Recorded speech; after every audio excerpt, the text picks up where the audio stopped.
God, who is this random dude? Doesn't he know I just want to watch Peter McKinnon? What's up? I'm Kyle, and I've been a graphic designer and photographer for about 9 years now. That just made me feel old. Welcome to the bright side.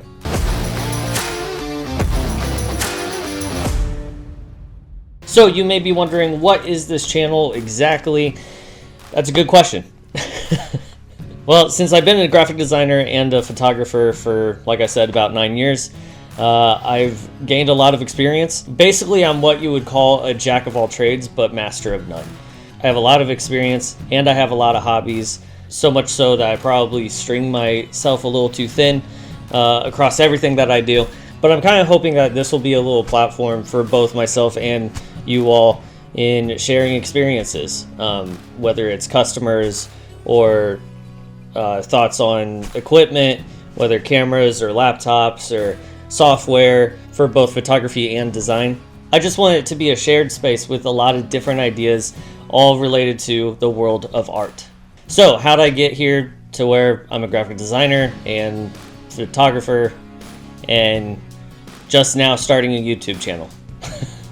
Well, to be honest, back in high school, I didn't really know what I wanted to do with my life. I got to senior year, everyone, all of my friends already had decided where they were going to college, what they were going for, and I was just there watching it all, being like, yeah, none of it sounds good to me. I kind of had it in my head that I was just going to join the military and follow that path, but I actually got to the recruitment office, got as far as signing the paperwork, signing my life into the military, and I couldn't do it. I walked out of there, and honestly, that was probably a good idea for me. I definitely would not be able to handle that. So after a failed attempt of the military, I went to college a little bit to become a mechanic, auto technician. That also, I stuck with it for about a semester, and at the end I was reevaluating, and I was like, not really for me.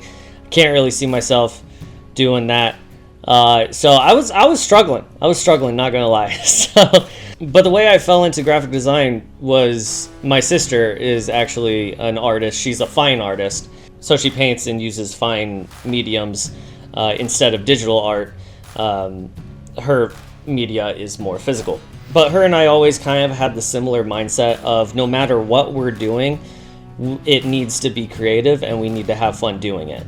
Around the same time, also, I was really big into watching YouTube content, specifically gamers, and a lot of their content included really cool graphics and awesome design elements and stuff, and that's what really sparked me into becoming a graphic designer. I went to the Art Institute, which is defunct now, RIP. But at the Art Institute, I got a degree in graphic design, obviously, but I also got a certification in photography, meaning I split basically half of my classes were design, the other half were in photography.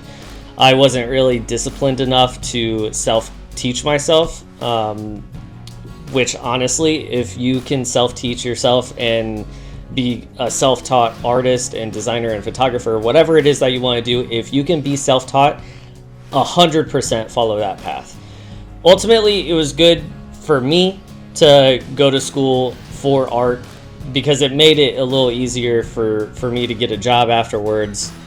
Just having a degree on paper, it tends to help out, which obviously getting a job is kind of important. So throughout the years, I did anything from working at my local newspaper, designing little articles and layouts and advertisements within the newspapers and websites as well.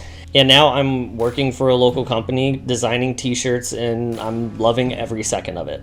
But for photography, that's a little different. I never really had the goal or mindset of making photography my full-time job. I always just enjoyed it as a hobby, and I didn't really want to muddle it with expectations or anything like that, which I kind of still have the same mindset about it, but that's for a different time. But my very first memory with a camera was when my entire family was on summer vacation, and for some reason, I was about 5 or 6 at the time. For some reason, my family thought it would be a great idea if they charged me with the job of being the vacation photographer with a little disposable camera I had no idea what I was doing. That was the very first time that I had even touched a camera of any type. And I don't know, honestly, why they trusted me with it. But for that week, I was following around, finding some cool shots and taking photos of the family. But when we got back home, we sent in the film to be developed. And then about a week later, we got the photos back, and I kind of screwed up. It turned out that with the very small viewfinder on disposable cameras, it's a little difficult to see, especially when you're about 6 years old, of exactly what you're taking a photo of. And so almost every single photo that I took that trip of my family members, I tended to chop off the top of their heads with the framing. They weren't exactly too happy with me. But to be fair, I was 6 years old, never had photography experience in my life. Still don't know why they decided to give me a camera and have me take family photos. I just remember looking back at those photos and my cousin just wondering, bro, what the hell are you doing? Again, 6 years old, whatever. But through high school and college, I continued taking photography lessons, and in college, I actually got my own camera, which is not this one here. It was a very beginner-friendly DSLR that I kept with me for about 5-6 years, and that camera actually launched me into doing hundreds of portraits of people and nature photography, wildlife photography, you name it. I did it all with that beginner camera. And that camera itself, I actually believe that I mastered, so much so that I got bored with it. So I upgraded to the Nikon Z5, which I'm sure I'll talk about in another video more in depth. But I gave that beginner camera to my little cousin, who is now into photography and actually shooting photos of sports events for her school, which is super, super cool that I was able to hand down my beginner main camera to my little cousin and continue the interest of photography within my family. So what exactly is this channel about? Good question. With 9 years of experience in both photography and graphic design, there are a lot of things similar and a lot of things different between the two fields. Like I said at the beginning of this video, this is going to be a joint venture between myself and all of you artists out there. Every single artist has different ways of doing the same exact thing, and I'm really interested to see the overlap. On this channel, I'll be talking about my experiences, good and bad, with both photography and graphic design. I'm going to tell stories of my most favorite photo shoot that I ever did, and the worst one, which was an absolute nightmare.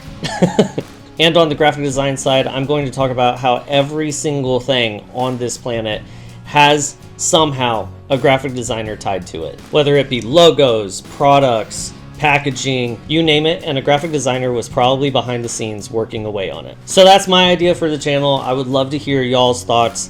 What exactly do you want me to talk about? Do you want me to talk about product reviews, software reviews, personal experiences that I've had, questions that you may have as well with photography or design, how to do certain things, what's the best way to do this thing on this platform, whatever it is, you name it, and I'll try to cover it. So until next time, go make something awesome.